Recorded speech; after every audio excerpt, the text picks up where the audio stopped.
예, 오늘은 사사기 말씀부터 이제 보게 되는데요. 주제로 이게 보게 되면 9번째 주제가 되는 것입니다. 그래서 순환시대 혹은 사사시대라고 하는 주제로 이제 우리가 살펴보게 될 것인데요.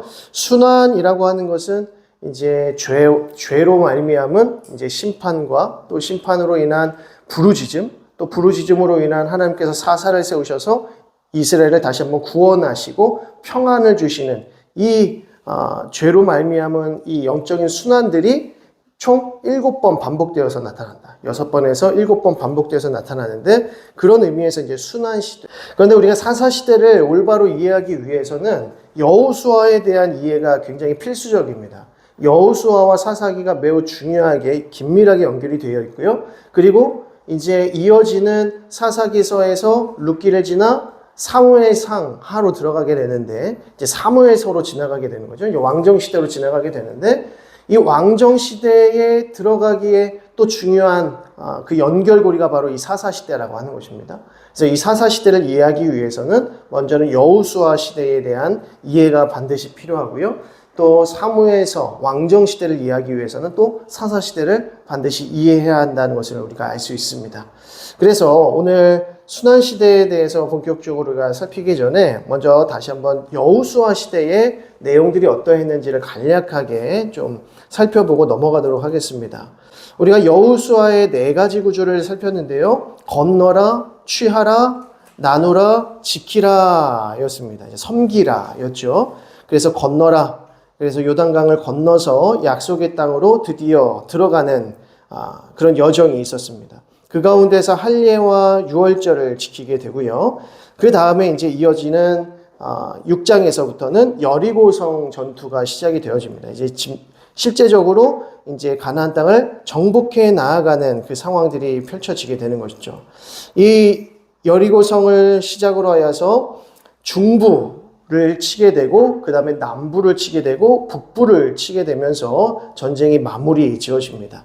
그런데 이것은 단순히 육적이고 세상적인 전투가 아니라 영적인 전투다. 하나님의 전투다. 거룩한 전쟁이다 라고 말씀드렸습니다.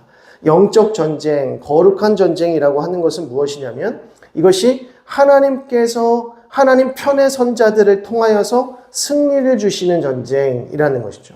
그래서 하나님께서 하나님의 백성들을 하나님의 땅으로, 약속의 땅으로 인도하시는 그 모든 과정 속에서 하나님이 전쟁의 주인이 되시고 전쟁의 주체가 되셔서 싸우십니다. 그렇기 때문에 이스라엘 백성들은 하나님에 대한 철저한 의지와 신뢰함으로 하나님 편에 서서 싸우는 백성들이어야 된다는 것이죠. 그럴 때에 중부, 남부, 북부 동맹군들이 다 패배하게 되는 것을 보게 되었습니다. 그리고 나서 이제 전쟁이 그치고 이제 본격적으로 분배를 하게 되는데요. 이제 분배를 할 때 요단 동편 땅에 있는 백성들, 지파들, 루벤, 갓, 므낫세 반지파가 제일 먼저 요단 동편을 이제 분배받게 되고요. 이어서 유다와 요셉 지파가 분배를 받았고, 그리고 남은 7지파가 분배를 받았습니다. 그리고 맨 마지막에는 레위 지파가 총 48개의 성읍을 받게 되는 장면이 등장을 했다는 것이죠. 그리고 마지막으로 이제 여호수아 22장에서 24장의 내용은 이제 요단 동편 전쟁이 다 그치고 분배도 다 끝났기 때문에 요단 동편에 사는 지파들은 이제 보냅니다. 그러면서 다시 한번 언약을 서로 세우고 언약을 갱신하는 스토리가 이어지고요. 그리고 나서 여호수아가 거의 다 죽게 되었을 때에 고별 설교를 하죠. 이 고별 설교의 내용이 너무나도 중요하다는 것입니다. 왜냐하면 고별 설교할 때 어떤 핵심 내용을 이야기하느냐. 너희는 율법을 지키라. 좌로나 우로나 치우치지 말고 하나님의 율법을 순종하고 지키라 라고 하는 것을 말하는 거죠. 왜냐하면 하나님의 백성들은, 이스라엘 백성들은 하나님의 그 약속의 땅에서 이제는 어떻게 살아가야 하는지에 대한 과업이 주어졌기 때문입니다. 그래서 하나님의 백성들은 약속의 땅에서 이제는 어떻게 살아가야 되는가, 하나님의 백성의 그 정체성을 가지고 율법을 준수하면서 하나님의 법 가운데에서 살아가야 하더라는 것이죠. 자, 그런데 만약에 하나님의 법을 떠나서 이방 민족들과 통혼을 하고 그들과 왕래를 한 가운데에서 그들이 섬기는 신을 섬기게 되면 어떤 일이 벌어집니까? 너희가 심판을 당한다는 것입니다. 그래서 너희가 너희가 쫓아내야 할 그 거민들을 완전히 쫓아내지 못하고 그들과 혼인하고 통례하고 거래를 하기 시작하면 너희들이 반드시 다른 신들을 섬기게 될 것이다. 그래서 그것이 너희에게 올무가 되고 그것이 너희에게 가시가 되고 채찍이 될 것이다. 이렇게 얘기하시죠. 이런 의미에서 이 이스라엘 백성들은 하나님의 땅에서 어떻게 살아가야 하는가라고 할 때에 그것은 철저하게 이방 민족들과 구별되는 거룩한 삶을 살아야 한다는 것을 말씀했다는 것입니다. 자, 이러한 여호수아 전체의 그 흐름과 내용 속에서 이 사사기서를 우리가 이제 살펴보아야 될 텐데요. 이제 오늘 새롭게 나눠드린 강연을 보시게 되면 이제 순환시대, 사사시대 이렇게 되어집니다. 그래서 여호수아가 죽고 난 이후에 왕정시대가 시작되기 바로 직전에 이 시대가 바로 이 순환시대인 것이죠. 그러니까 이 사사기서는 어떻게 시작되냐면 여호수아의 죽음에서부터 시작합니다. 여호수아가 죽었다는 사실은 너무나도 중요하게 다뤄지고 있어요. 여호수아가 나이가 들어서 이제 죽을 때가 되었을 때 분배도 시작됐고요. 분배를 마치고 마지막 고별 설교를 하게 되는 장면까지 다 이어지지 않습니까? 사사기와 여호수아 이의 연관성은 결국 여호수아의 죽음과 관련되어 있다는 것을 알 수 있고요. 그리고 여호수아의 죽음 이후에 왕정시대가 도래하게 되는데 이제 BC 주전 1050년경이고요. 여호수아의 죽음은 BC 1400년 정도로 봅니다. 그러면 이 사사기 시대는 약 몇 년 정도가 되죠? 사사기 시대는 350년 정도가 이제 되는 것입니다. 여기가 이제 사사기가 되는 거죠. 사사기 룻기 시대. 이 350년의 시간 동안 도대체 이스라엘 백성들 가운데 무슨 일이 있었느냐라는 것입니다. 그런 의미에서 여호수아의 죽음과 왕정 시대, 이제 다윗 왕권으로 들어갔는데 이 사사기 시대는 그런 의미에서는 과도기적인 시대다. 과도기적인 시대다라고 볼 수가 있죠.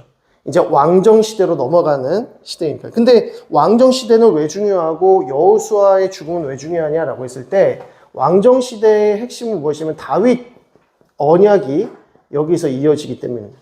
다윗 언약이 굉장히 중요합니다.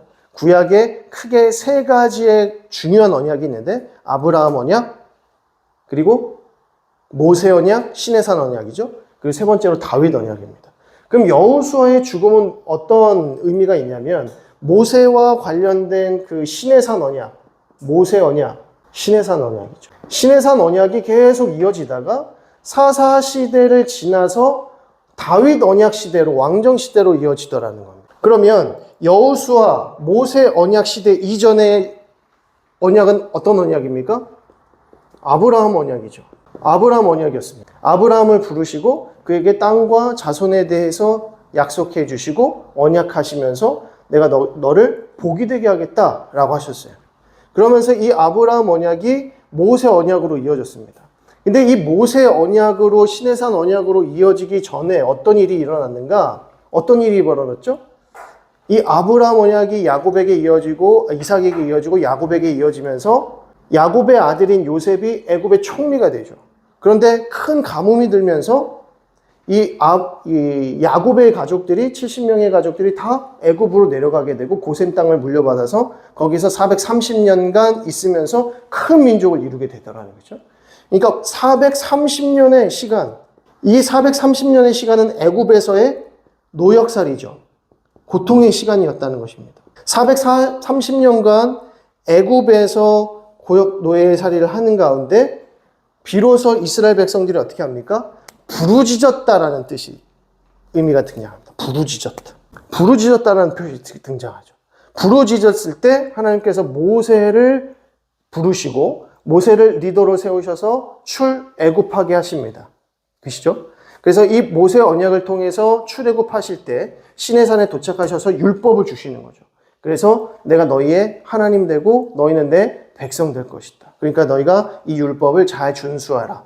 그리고 성막 제도를 통해서 제사 제도를 통하여서 하나님을 거룩하게 예배해라. 이런 말씀을 주십니다. 그리고 나서 드디어 여호수아를 통하여 약속의 땅으로 들어가게 하신 이후에 그 약속을 다 이루시지 않습니까? 땅과 자손에 대한 약속을 여호수아를 통해서 다 이루셨다는 거예요. 그러니까 여호수아는 그런 의미에서 아브라함 언약의 성취자가 되는 것이죠. 이렇게 성취를 했습니다. 근데 여호수아가 죽습니다. 그런 다음에 여호수아를 대신할 영적 지도자가 탁 나타나야 되는데 여호수아가 세웠거나 하나님께서 여호수아에게 말씀하셔서 세운 후임 사역자가 없습니다. 나타나지 않아요. 그런 상황에서 사사기서가 시작되면서 온니엘을 시작으로 해서 12사사가 쭉 나오게 되죠. 그러면서 마지막 사사가 어디로 나옵니까? 사무엘이 마지막 사사가 됩니다. 자, 그러면 마지막 사사를 통해서 하나님께서 무엇을 하시느냐? 사무엘을 통해서 무엇 하시죠? 왕을 세우시는 거예요. 사울 왕을 세우시고 다윗 왕을 세우십니다. 그러니까 사무엘은 왕을 세우기 위해서 꼭 있어야 할 기름 부음 받은 사사가 되는 것이죠. 그럼 그 사무엘이 나타나기 전에 그 사이에 있었던 이 사사들이 도대체 무엇을 했는가? 이때 이스라엘 백성들이 350년간 어떤 삶을 살았는가를 보여주는 게 바로 이 사사기의 핵심이라는 겁니다. 아브라함에서 모세 언약으로 이어질 때 고통이 있었다. 이 고통 속에서 이스라엘 백성들이 하나님께 부르짖었더니 모세라고 하는 리더십을 세우셔서 지도자를 세우셔서 이스라엘 백성들을 구원하시죠. 출애굽시키십니다. 그리고 여호수아를 통해서 약속의 땅으로 들어가게 하셨어요. 그래서 약속의 땅에서 평온하게 지낸 듯 싶더니 갑자기 사사기서에서 어떤 일들이 벌어지냐면 고통이 일어나더라. 범죄함으로 인해서 고통이 일어나더라는 것입니다.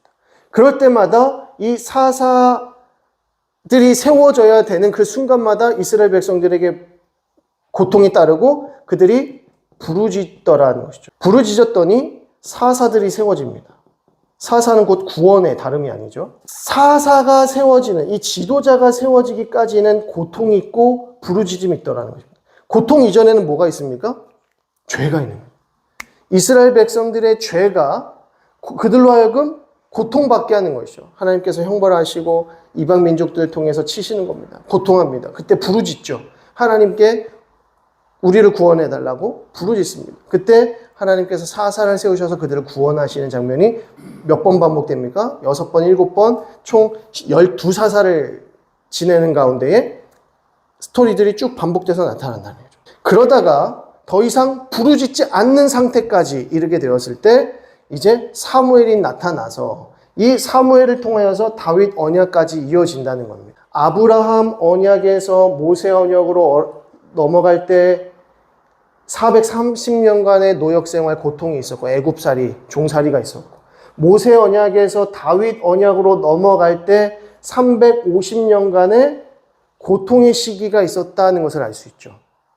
이 고통의 시기는 왜 따라왔느냐라고 했을 때 죄 때문에 그렇습니다. 인간의 죄로 말미암은 고통, 그로 말미암은 부르짖음이 있을 때 하나님께서 언약을 기억하시고 그들을 구원하신다는 겁니다. 하나님께서 언약을 잊으셨던 게 아니라 이스라엘 백성들이 그 언약을 잊어버리는 거죠. 이스라엘 백성들이 그 언약을 잊어버리니까 하나님께서 그 언약을 지키실 의무가 없는 거죠. 이스라엘 백성들이 하나님의 뜻에 따라서 순종하는 삶을 살아가면 하나님도 너희의 하나님 되고 너희는 하나님의 백성이 되겠다라고 하는 이 관계도가 형성이 되는데 이들이 죄 가운데 있으니까 하나님을 잊어버렸다는 겁니다. 하나님을 잊어버렸다는 것은 어떤 의미예요? 이스라엘 백성들이, 하나님의 백성들이 하나님을 잊고 살았다는 것은 어떤 상태에 있다는 것입니까? 이게 죄 가운데 있다는 것인데 이 죄가 뭐예요? 다른 신을 섬기는 거예요. 하나님을 잊고 살았다는 것은 하나님 없이 살았다는 의미가 아니라 다른 신을 섬기며 살았다는 의미가 된다는 겁니다. 이게 핵심입니다. 이게 여호수아에서 사사기로 넘어가는 핵심. 다른 신을 섬긴다는 거예요. 하나님의 백성들이 하나님을 섬겨야 되고 하나님의 율법 가운데 살아가야 되는데 하나님의 법을 버리고 하나님을 떠나서 다른 신을 섬기며 살더라. 그럼 결국 다른 신이란 우상 숭배라는 무엇이냐면 자기 자신, 탐욕이라는 거죠. 나 자신을 섬기는 인생이 결국에는 우상 숭배의 인생, 다른 신을 섬기며 살아가는 인생이더라는 겁니다.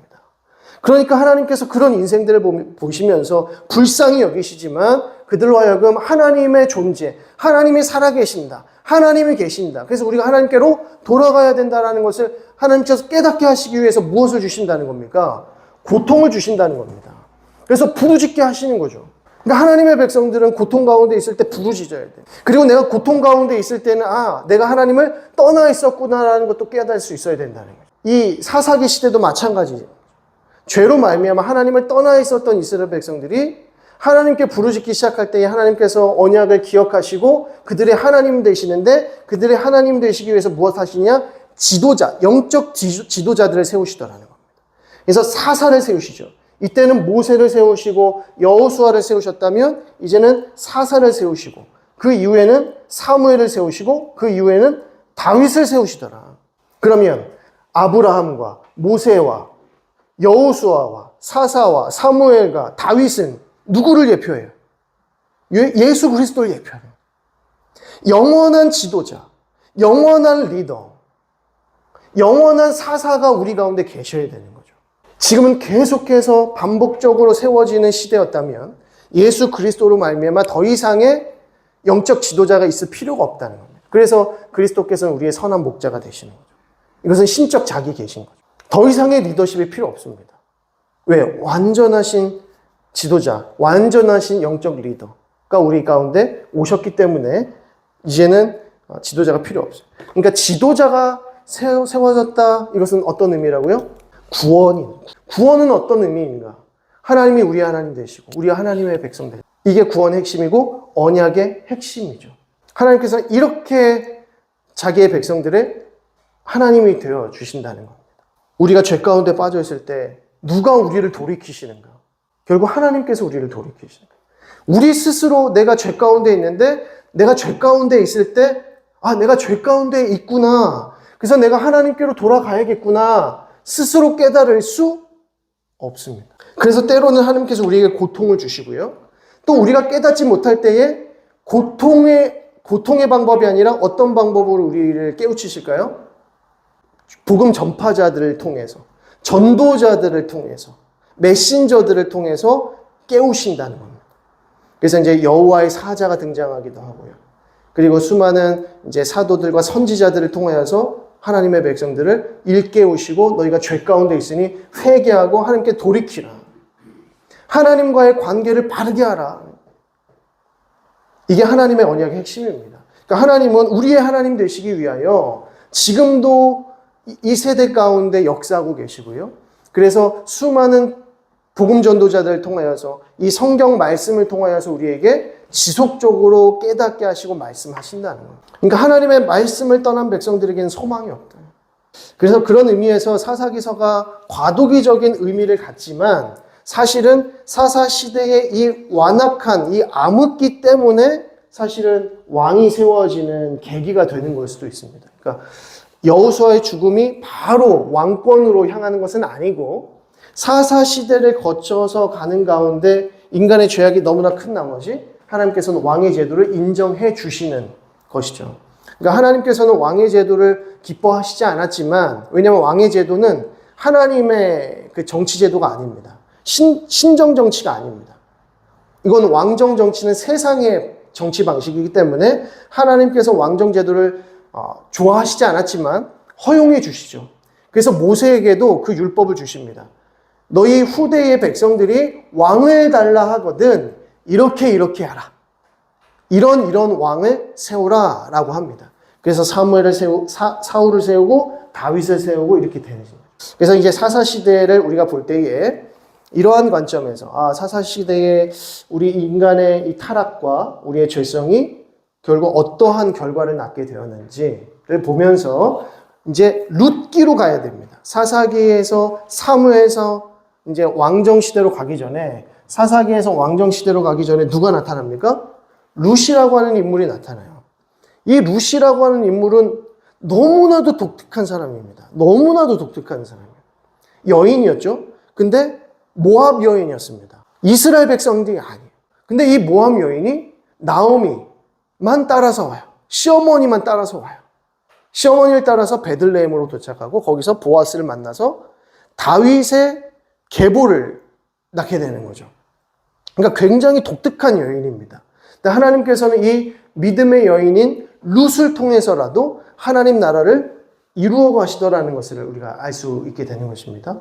이제 그 구조와 요점을 한번 보시겠습니다. 총 4개의 구조로 이제 되어져 있는데요. 첫 번째는 이제 실패, 이제 이스라엘 백성들이 실패하는 장면. 두 번째는 사사들을 세우시는 장면. 이제 내용이 깁니다. 그래서 사사기 3장에서부터 16장까지 이르게 되고요.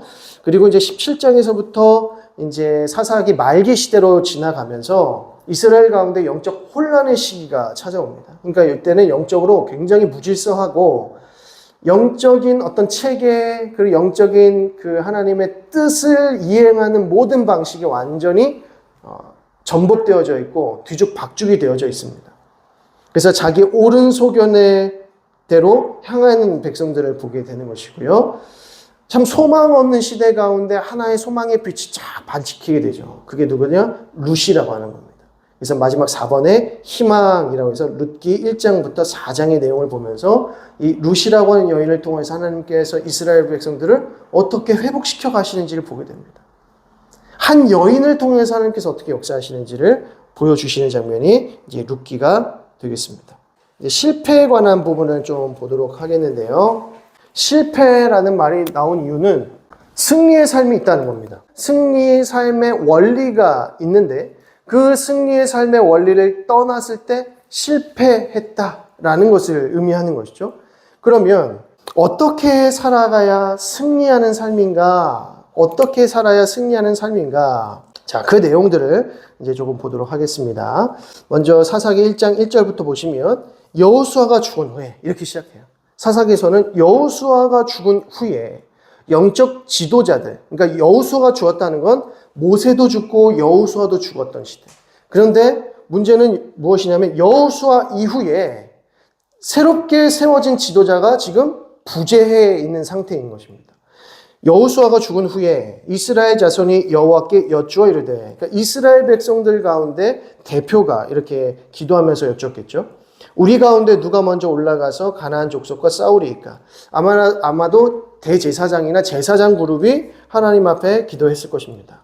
그때 하나님께서 뭐라고 말씀하시냐면 2절에 유다가 먼저 올라갈지라 이렇게 말씀하세요.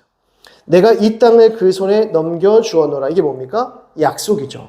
하나님께서 약속을 주셔야만 승리하기 위해 올라갈 수 있는 겁니다. 전쟁을 치르러 올라갈 수 있는 겁니다. 하나님께서 약속 주시지 않았는데, 승리의 약속 주시지 않았는데 먼저 올라가면 패배하게 되는 겁니다. 3절 유다가 그의 형제 시몬에게 이르되 내가 제비 뽑아 얻은 땅에 나와 함께 올라가서 가나안 족속과 싸우자. 그리하면 나도 네가 제비 뽑아 얻은 땅에 함께 가리라 하니 이에 시몬이 그와 함께 가니라 라고 합니다. 유다 지파의 한 가운데에 시몬 지파가 땅을 분배받았던 것을 보실 수가 있어요. 그래서 유다 땅 가운데에 시몬 지파의 땅이 있습니다.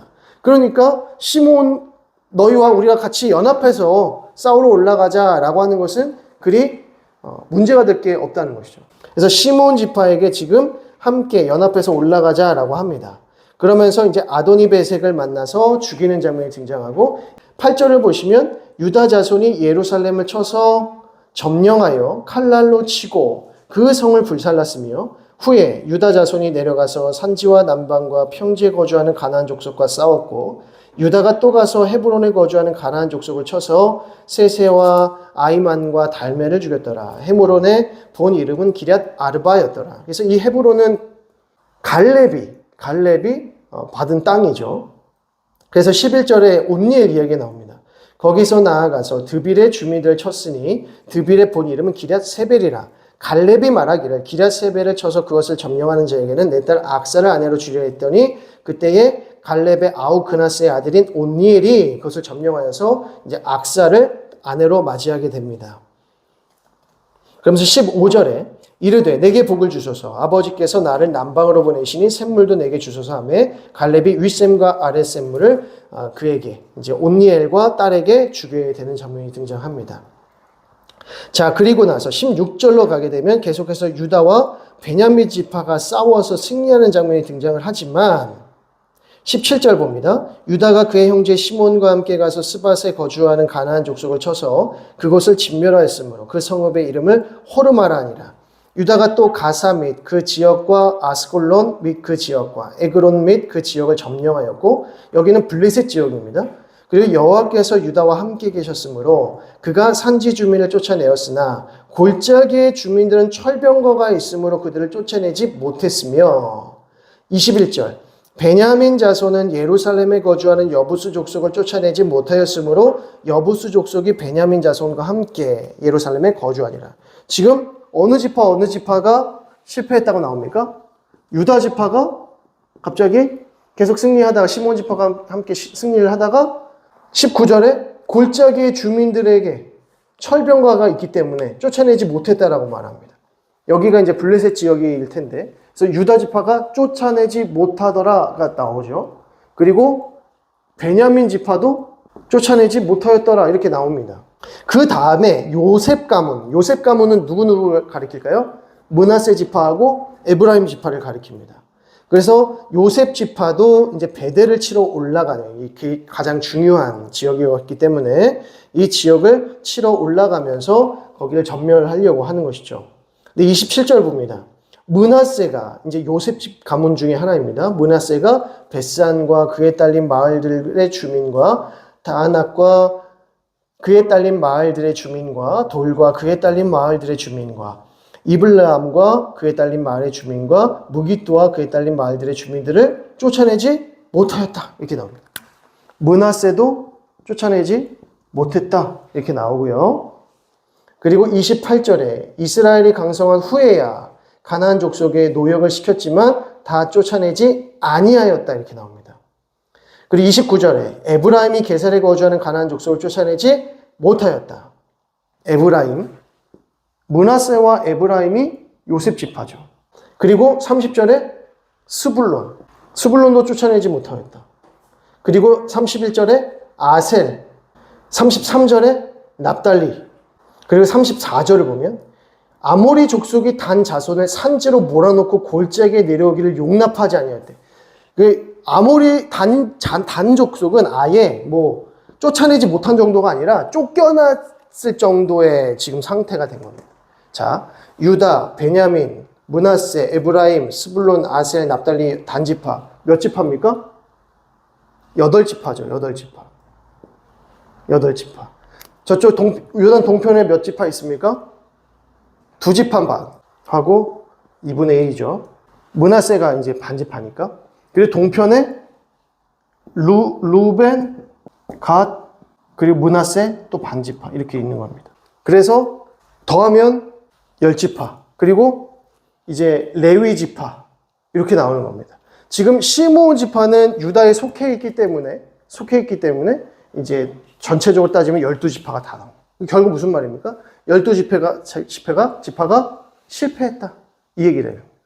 특히 가나안 땅, 약속의 땅에 있는 지파들은 실패했다라고 하는 것이죠.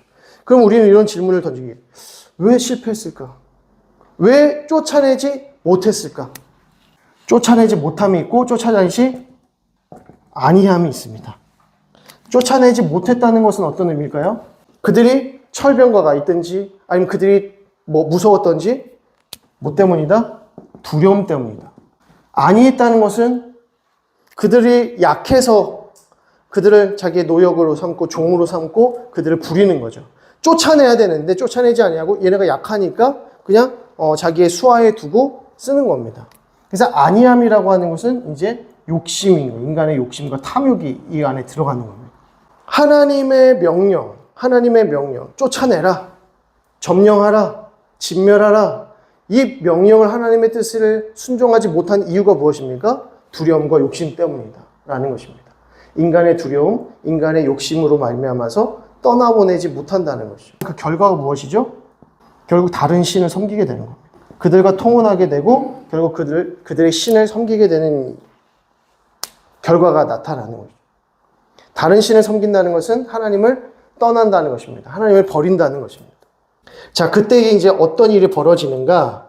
하나님의 심판 2장 1절에서 5절의 말씀입니다. 2장 1절부터 보시면 여호와의 사자가 길갈에서부터 보김으로 올라와 말하되 내가 너희를 애굽에서 올라오게 하여 내가 너희의 조상들에게 맹세한 땅으로 들어가게 하였으며 또 내가 이르기를 내가 너희와 함께한 언약을 영원히 어기지 아니하리니 너희는 이 땅의 주민과 언약을 맺지 말며 그들의 제단을 헐라 하였거늘 너희가 내 목소리를 듣지 아니하였으니 어찌 그리하였느냐라고 하는 겁니다. 언약을 맺지 말고 다 뭐해라? 쫓아내라. 제단들을 다 헐어버리라 라고 하는 겁니다. 그러니까 하나님께서 이스라엘 백성들에게 쫓아내라 라고 하는 것은 결국에는 영적 전쟁이라는 것이죠. 결국 다른 신을 다 내보내라. 그들 가운데 있는 모든 악한 신들에 대한 제사제도나 다른 신들을 섬겼던 모든 그 습관들이나 법들을 다 물리치라는 겁니다. 그들의 법대로 살아가지 말라는 것이죠. 그러니까 그 가운데 하나님의 율법 가운데 살아가고 하나님의 통치 가운데 살아가야 하는 백성들이 그들과 타협하면 다른 신 섬기게 된다는 거예요. 영적 전쟁에서 실패하게 된다는 것이죠. 철저하게 이방 민족들을 내보내야 된다는 겁니다. 근데 그렇게 하지 못했더라. 자, 3절. 그러므로 내가 또 말하기를 내가 그들을 너희 앞에서 쫓아내지 아니하리니 그들이 너희 옆구리에 가시가 될 것이며 그들의 신들이 너희에게 올무가 되리라 하였노라. 여호와의 사자가 이스라엘 모든 자손에게 이 말씀을 이름에 백성의 소리를 높여 온지라. 그러므로 그곳 이름을 복임이라 하고 그들이 거기서 여호와께 제사를 드렸더라라고 합니다. 하나님께서 쫓아내지 못했을 때에 너희에게 가시를 주고 채찍을 주고 올무가 되게 할 것이다. 다른 이방 민족들을 너희에게 붙일 것이다. 라고 하는 심판의 말씀을 주신다는 겁니다. 그리고 2장 6절부터 보게 되면 다시 한번 여호수아의 죽음에 대해서 이야기합니다. 전에 여호수아가 백성을 보내며 이스라엘 자손이 각기 그들의 기업으로 가서 땅을 차지하였고 백성이 여호수아가 사는 날 동안 여호수아 뒤에 생존한 장로들 곧 여호와께서 이스라엘 위하여 행하신 모든 큰 일을 본 자들이 사는 날 동안에 여호와를 섬겼지만 여호와의 종 눈의 아들 여호수아가 110세에 죽은 다음에 무리가 그의 기업 경내 에브라임 산지 가하스산 북쪽 딥낫 헤레스에 장세했고 그 세대의 사람들도 다 그 조상들에게 돌아갔고 그 후에 일어난 다른 세대는 여호와를 알지 못했다라고 말합니다. 그래서 여호와께서 이스라엘을 위하여 행하신 일도 알지 못했다. 아니 어떻게 그 다음 세대들부터 하나님께서 행하신 그 놀라운 일들을 알 수가 없었을까? 전수하지 않았기 때문이겠죠. 왜 전수하지 않았을까? 이미 그들 가운데 두려움이 생기기 시작했고 그들 가운데 욕심이 생기기 시작하면서 그들이 하나님을 떠나기 시작한 겁니다. 다른 신들을 섬기기 때문에 하나님을 잊어버리기 시작했다는 거죠. 왜 우리가 하나님 말씀에 있어야 되는가? 왜 우리가 기도해야 되는가? 우리가 이 세상을 살아가는 가운데 주일 아침에 예배드리는 그 1시간의 예배로 우리가 일주일의 삶을 승리할 수 있을까? 물론 그러면 너무 좋겠지만 저희가 새벽 예배도 드리고 수요 사경회도 하고 금요 기도회도 하고 또 뭐 훈련반도 하고 여러 가지 이렇게 막 몸부림치는 이유가 뭡니까? 하나님 말씀 앞으로 나아가기 위함이라는 거죠. 그리고 그 배운 말씀들을 내가 훈련하고 내가 깨달은 그 말씀들을 다른 이들에게 가르치고 전수하기 위함입니다. 우리가 새벽 기도회를 통해서 금요 기도회를 통해서 우리가 서로를 위해서 기도하는 이유는 나의 문제만을 가지고 가는 게 아니라 서로의 문제를 가지고 같이 기도하는 것이죠. 그렇게 하지 않으면 우리의 다음 세대 그리고 지금 이 시대에 믿지 아니하는 사람들을 책임질 수가 없는 겁니다. 아까 말씀드렸죠. 왜 사람들이 다른 신을 섬기게 될까? 왜 하나님을 떠나게 될까? 그래서 떠난 자들에게 하나님께서 어떤 일을 하시는가? 어떤 일을 행하십니까? 고통을 주시던지 아니면 전도자를 보내시던지. 우리가 하나님 앞에 훈련받는 이유, 하나님의 말씀으로 공급받는 이유, 하나님의 전신갑주로 옷 입어야 하는 이유는 무엇입니까? 그들을 깨우치기 위함이죠. 하나님을 전파하고 하나님의 살아계심을 드러내면서 그들로 하여금 하나님께 돌아올 수 있도록 해야 된다는 것입니다. 그러니까 우리는 뭐만 하면 된다? 하나님의 말씀을 전하기만 하면 된다. 예수 그리스도의 복음을 전파하면 되는 겁니다. 나머지는 누구 책임이에요? 나머지는 그들 책임이에요. 우리는 우리의 의무와 책임을 다하면 됩니다.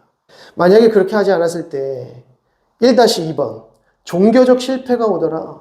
종교적 실패. 그것이 이제 여호수아의 죽음을 통하여서 이후의 세대들이 하나님을 알지 못하게 되고요. 그들이 이제 어떻게 됩니까? 11절. 이스라엘 자손이 여호와의 목전에 악을 행하여 무엇을 섬깁니까? 바알들을 섬기기 시작하더라. 이게 바알은 무엇이냐면요. 이 가나안 땅의 신입니다. 가나안 땅의 토속신이 바알입니다. 그래서 이제 팔레스틴 지역을 중심으로 해서 고대 근동 지역에 가장 유명했던 신이 바알 신입니다. 13절을 보면 곧 그들이 여호와를 버리고 바알과 아스타롯을 씁니다. 바알은 남자 신이고 아스타롯은 여자 신입니다. 그러니까 아버지 신, 어머니 신을 섬기는 거예요.